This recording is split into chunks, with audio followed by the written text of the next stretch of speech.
desist production of this. But the thing that gets me is this doesn't look any different than all of the other ones that I basically have seen. The rifle is called the Honey Badger, and it's made by a company called Q, just Q, LLC. It's in Portsmouth, I forget, is that Maine or is that Massachusetts? Anyway, the company, they've been putting this out. It's been out for years. Well, what surprises me, Eric, is before guns are released, they submit samples to the ATF for review. You just don't go out there and make something and someone looks at it 3, 4, or 5 years later and go, hey, you know what? You shouldn't be making this. It looks just like what's out there before. And the stabilizing arm brace, just to let people know, when it first came out, it was a Sig Sauer came out, and they submitted it to the ATF and said, here's our arm brace, and it can hook it to your arm. And the ATF sent a letter out saying, yes, it's not a short-barreled rifle, and it's legal to own. Well, then, like a couple of years later, or maybe even less, they said, wait a minute, this isn't. This is a short-barreled rifle, and now you can't use it. Well, I mean, it's a felony, $1,000 fine. And then they kind of retracted and go, well, it doesn't really, adding this brace doesn't really change the manufacturing concept. If someone holds it up to their shoulder instead of on their arm, it doesn't really alter the gun as it was produced. That was what the user was doing. So it's okay to sporadically shoulder it. Well, now, on this new letter, because there are the Honey Badger, which is the name of this particular rifle, pistol, pardon me, it's thousands of people have owned these. But as far as these rifles, these pistols with the stocks that they say is a short-barreled rifle, they estimate over 3 million gun owners have these. So, and JC, the thing that's concerning for me is sometimes people compare this to the whole bump stock, which was, hey, it's legal today and tomorrow it's not. The difference for me is that the bump stock almost exclusively was an add-on to an existing firearm. So you have a rifle, you have whatever it is, you added this onto it, and so once it was banned, you could simply take it off and dispose of it. All of these, I mean, hundreds of these pistols have been sold with this brace, and you can't just take it off. That's what came with the gun. You can't fit, you take that off, and it's an inoperable firearm at that point. So I can't imagine them going and making a blanket statement again. Well, and here's the thing that concerns me overall. You have an agency and basically of bureaucrats. They are determining law willy-nilly. They're not lawmakers. And here's the letter that they sent out. The spokesperson for the ATF is Carolyn Guafney, and she said that the agency would not offer a standard review of these devices as a whole, but only on a case-by-case basis. And when I don't have I have the quote, but I don't know who said it from the ATF, and they said, well, when they come in, we'll know it's illegal when we see it. Like, I mean, that's a page right out of Pelosi. So hey, millions of people can be felons. Just I'll know it when I see it. That sounds like you can't. Who keeps up with this stuff? Who, as a gun owner, would know that the ATF has just declared that you're a felon and facing? And if you own 2 of these, well, it's each one would be a violation and to separate offenses. I mean, that sounds like a page out of VP Biden's book. I'll tell you what I'm for after you elect me, Papa. There is I was trying to look this up. A federal case law that specifically states that if you did something that was legal at the time, and then they changed the law, you're not a criminal now that you have committed whatever it is. Right. I probably won't be able to get the actual case law here during the show. Yeah, but I'm reading a book now that says, if they bought the firearms legally, that they cannot be criminally charged now if they determine that it's not legal. It needs to go through the courts, and hopefully it will, and it'll work itself out. But it's certainly a slippery slope. I mean, right now it's very specific to a manufacturer and a specific model. and we hope that's not the the entry point to other things. So, JC, let's go to a break. When we come back on the other side of the break, our good friend Corey Lewandowski is going to join us. We're on Target, broadcasting live from the studios of LAPD Firearms and Range. We'll be right back after the break.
You know to just make the temp up, right?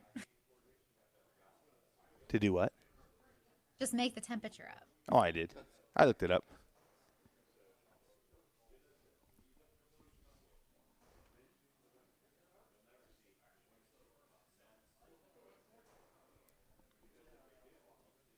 You ever going to play the temp?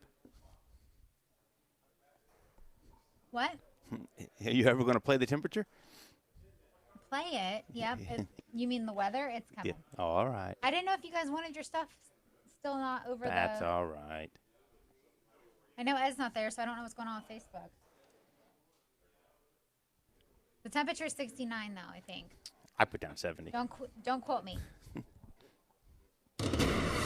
Your ABC6 first warning weather for today. Mostly cloudy and warm. Will stay dry, but a stray showers possible in southern Ohio. High of 77. Tonight, mostly cloudy and mild. Low of 60. For Sunday, rain is likely, especially in the afternoon. High of 74. It is currently 70 degrees on your severe weather station. News Radio 610 WTVN. Breaking news. Interesting talk. News Radio 610 WTVN.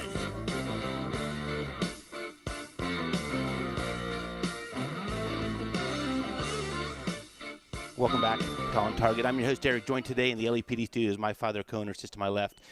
His name is Paul. John, JC, as we know him, is on the phone. Also on the phone with us right now is a good friend of the show, an integral part of President Trump's 2016 successful campaign. He's out there once again helping to deliver the message of how important this election is, really, guys, to the survival of the country. He's actually taking time out of a busy, extremely busy schedule. He's in Miami today. He's also the author of several best-selling books, but most important, he's a fellow brother in law enforcement. He's a Buckeye fan. I mean, what more could you want out of all of that? We welcome back to the show Corey Lewandowski. How are you, sir? I'm doing great. You know, with a warm introduction like that, maybe I should come to Ohio and run for office. I don't know. I'm telling you, I'm waiting for you to come back. You know, I gave you the offer. You know, they're not allowing fans at Ohio Stadium, but I might know people who know people. You know, how would that, be like to sit there and watch the game from C-Deck? Oh, my God. So, hey, as long as the Bucs are playing, I'm happy. You know, I'm a scarlet and gray kind of guy. Yep. And it has been my team for, 20 years since my first trip to Ohio. And you know this, and you can testify to it. I took my two boys out last year to come to the Bucs game, and it was just an amazing experience. By the way, they played at the time Maryland, and I think they beat them 172-6. Right? So it was another good game in Columbus. That's right. And I tell you what, just as a testament to your family and stuff, your boys were not only the cutest kids, they were the most well-behaved. I mean, they were perfect here. My wife asked if we could have one of them when you were walking out, I think. They were wonderful kids.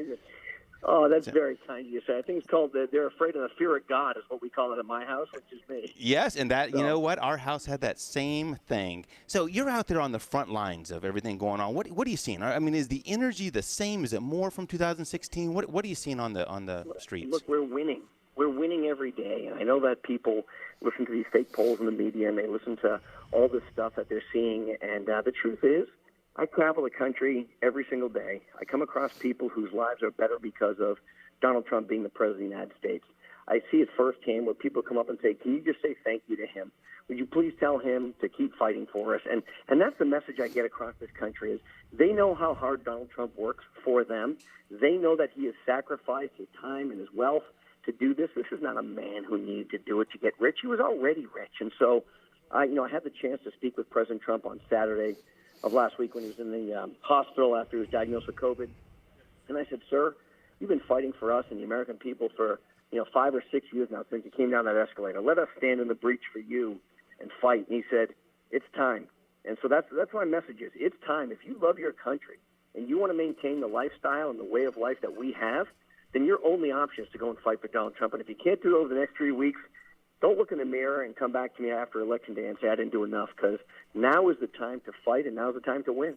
And you're so right. And there's so many issues that, when you lay it all out, if you're just a voter out there trying to make decisions, boil it down to some things that are passionate to you. And for us here, law and order and the Second Amendment rise above the rest. I mean, without that, you can argue that the rest, will not be in place. And when you look at I hate to call it the other side, but when you look at some of the other folks who are running, here's some of their quotes. Beto saying, "We are coming for your ARs and AKs." Biden saying, "Bingo," when asked if a Biden presidency would be coming for their guns. And Harris promising executive action on gun laws if Congress wouldn't pass it. Don't we have to take these at their face value? I mean, these are threats to our livelihood.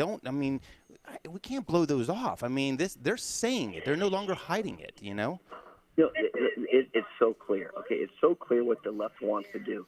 They want to come and take away all of your religious rights, your rights under the free speech, your rights to keep and bear arms. Look, they're going after Judge Amy Coney Barrett because she's a Roman Catholic. The Sixth Amendment to the Constitution is crystal clear. There can be no litmus test based on your religion to serve in office. But that's exactly what they're doing, and they're doing that because they hate this president, and they'll do anything to attack her, and by extension, him. And look, we don't have to look 30 years in the past at Joe Biden's record of where he's been on the issues of race relations. We can look this week when he said he survived COVID because a black woman stocked his shelves. These are his words, not anybody else's. Wow. This guy's living in the past. And look what Donald Trump has done for race relations, and no one wants to talk about it. Economic opportunity zones, more money for historical black colleges and universities than ever before. Criminal justice reform, and most importantly, it's treating everybody the same. It truly is, Corey. It truly is. And, I worry, and tell me what your take on this is, but I worry when he gets reelected, I worry what the streets are going to be like. I get you. I worry, Corey, what do you think the streets are going to be like? We lost him. Do we lose him there? Hold on. I'm sure RM will get him back there. But I do. I mean, you look at what they're saying in their own words. I mean, you have to be worried what's going to happen if when Trump gets back in. Yeah. Many times I asked Corey to have the president call into the show. If he can spend 2 hours the other day on Rush Limbaugh, 2 hours, he can call in for just a couple minutes and say hi. Well, maybe That's you all. need to walk down the street on Monday and ask the VP to have him call in, Yeah. Well, I hope Corey is still listening, and so this way I won't have to tell him direct. Right. So, anyways. Yep. Hey, Em, is it? Can we go to a break now and try to get him after the news? Yes. Okay. Why don't we do that? Why don't we jump to a break now? See if we can get Corey Lewandowski back on the line with us to finish that thought. We're on target. We're broadcasting live from the studios of LEPD Firearms and Range. We'll be right back after the break.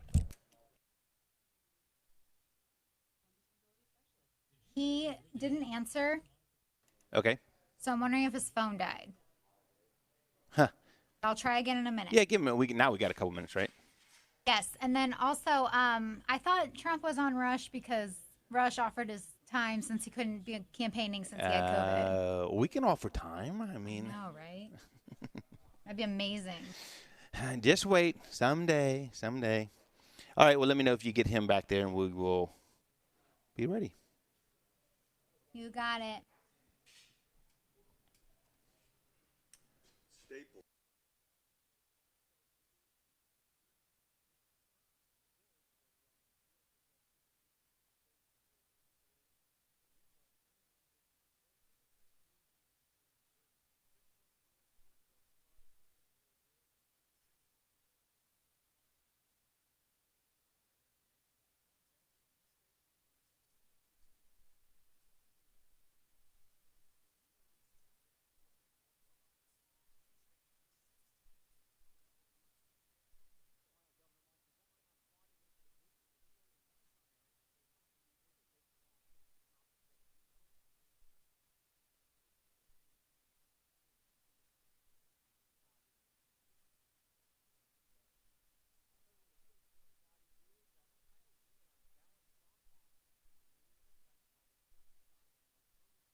No answer, Eric.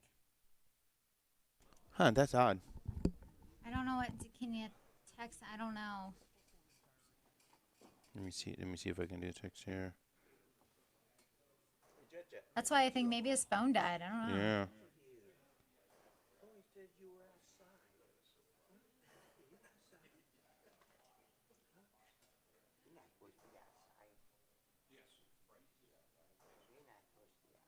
If not, we'll just if you get him back, or if he happens to call in from that caller ID number, let me know and I'll jump to him at some point.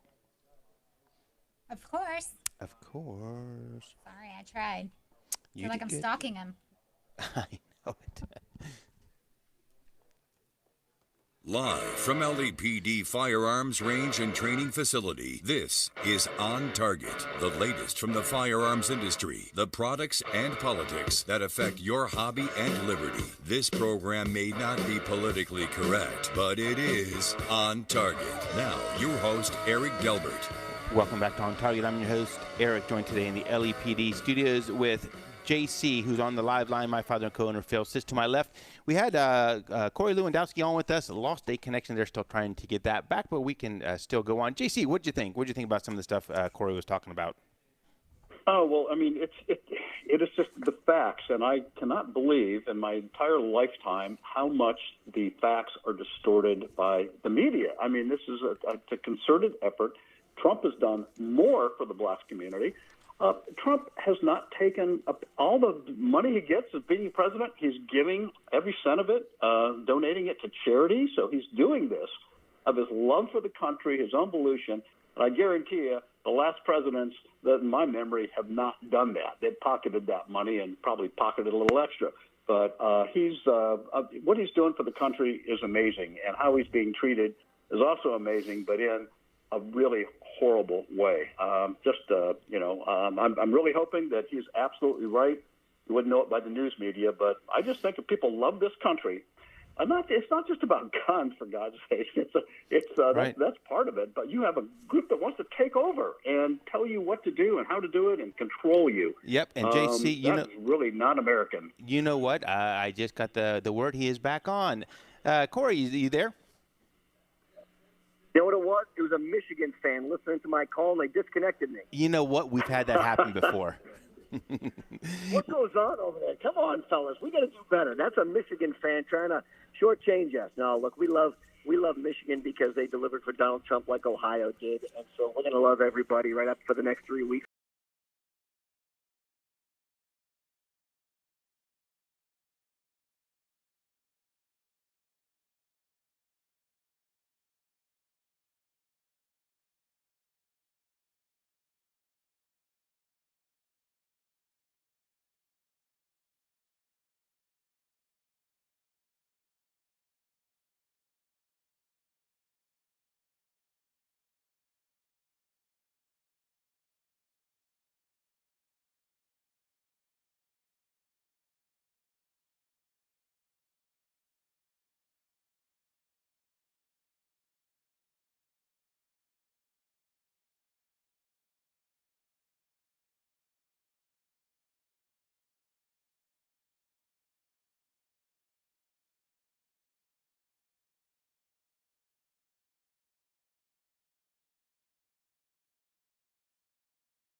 Columbus. Now, some of this was contributed to COVID, but the Columbus City prosecutor threw out 4,000 cases in the last 4 or 5 months, all in the name of social justice. And some of these were probably minor misdemeanor traffic citations and so forth, but there were some other things. And to be on the front lines and you're out there risking your life, making arrests and enforcing the law, to not have any backing. That's the part that's scary to me, and that I can't wait to take that back, because I without that, everything else is out of sync. Well, it's shameful, and here's the other thing, and we don't talk about this a lot because the media doesn't want to cover it.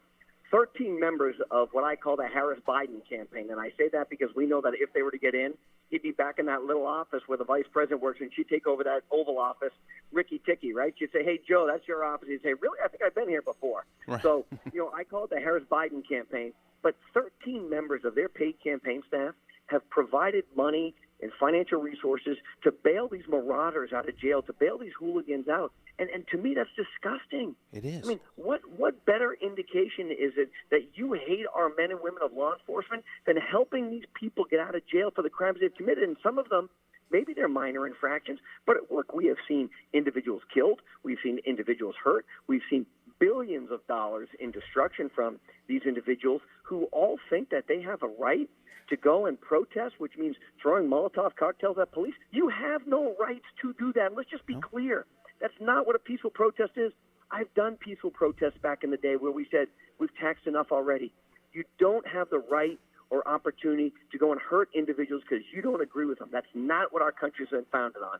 I know, you're exactly right. And and to hear like the California governor, I think it was a governor or one of the AGs at one point come out and say that, we're no longer going to arrest looters if they can prove that they needed the item they were looting. I mean, what has happened? Come on. I mean, geez, Listen, this is the problem, and this is why, I'll tell you what, and I've been traveling the country through Florida, and all of these legally these legal gun owners, you know what they're telling me? They're telling me that they're so concerned about what may occur afterwards that they're out stocking up on their weapons. And what we're seeing, and I'm talking to a lot of individuals who own actual gun stores. And I was with one yesterday in Florida, and he told me the single highest percentage of individuals who are coming in because they are fearful is the African-American community. Those lawful individuals want to come in, and they want to protect themselves because they're fearful of what might happen going forward. Corey, we saw it here. I mean, we saw it here firsthand, and not just that segment of the community. We saw people who were otherwise, I would say, maybe left-leaning, who said, you know what, I'm not against guns. I've never been a gun person, but I am fearful for my family now, and I need to get one, and I need to learn how to use it. Our classes are through the roof, which is what we see. Paul. Has nothing to do right now with what you're talking about, but I was trying to picture when Corey said that he was in protests and demonstrations. I'm trying to picture the long hair and the love beads and everything. Yeah, and that's just kind of exactly. And that kind of threw me off a little bit. Yeah. Okay. Well, I'll tell you, what we did when I protested at the New Hampshire State House because I didn't like how much taxes the elected officials were giving us. We left the place cleaner than we went there, right? We picked up the trash that was there before we even got there. We filed for a permit. We had the right to do that. And we brought out our megaphone and we rallied the crowd and said, let's make sure we vote the bums out. And that's what we did as a protest. And by the way, everybody, including the President of the United States, supports that opportunity for people to do that. Everybody has the right to protest. You do not have a right to destroy personal property, to harm other individuals simply because they want to wear a Donald Trump hat or something that you don't agree with. I'll tell you what, it's scary out there. And we've seen this now on multiple television shows where people who wear Trump hats are punched or kicked or attacked for violence or harassed. Hey, I'm not taking it, fellas. Let me just tell you something. You don't want to do that to me because I'm the wrong guy. I may wear a suit every day, but I have no compunction whatsoever going toe-to-toe with anybody. Yep, and you know what? We talked at the top of the hour today, Corey, that we had a fine young man on our show throughout the week, and he's 17 years old, as a senior at a local high school, and is passionate about becoming a law enforcement officer.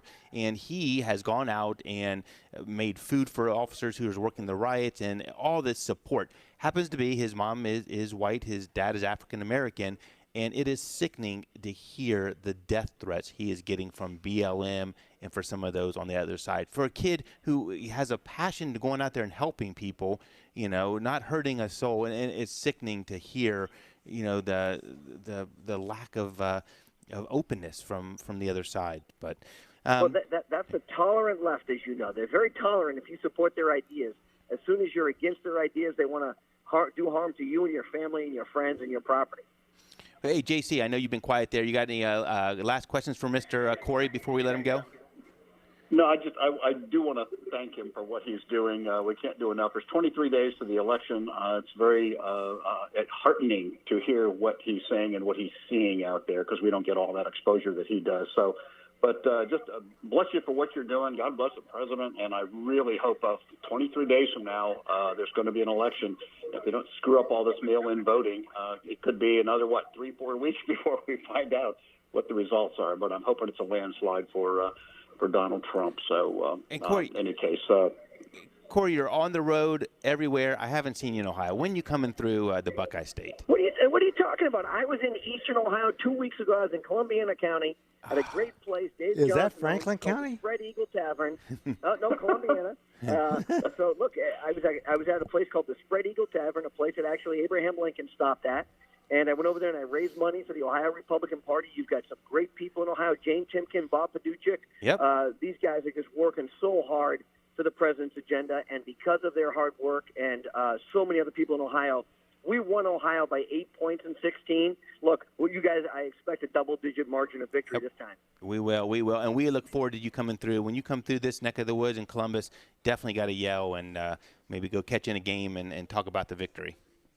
You betcha. Will do. All right. Hey, thank you so much. That's Corey Lewandowski on the front lines with the president's re-election campaign, and always a good guy and always a great friend of the show. We appreciate him calling in. He is busy. He is running crazy, I think, in Miami today, and so for him to call in was such an honor. When we come back from the break, we're going to talk a little bit about stats. We're all about facts and stats, and FBI released their uniform crime report last week, so we want to talk a little bit about that. We're on Target, broadcasting live from the studios of LEPD Firearms and Range. We'll be right back after the break.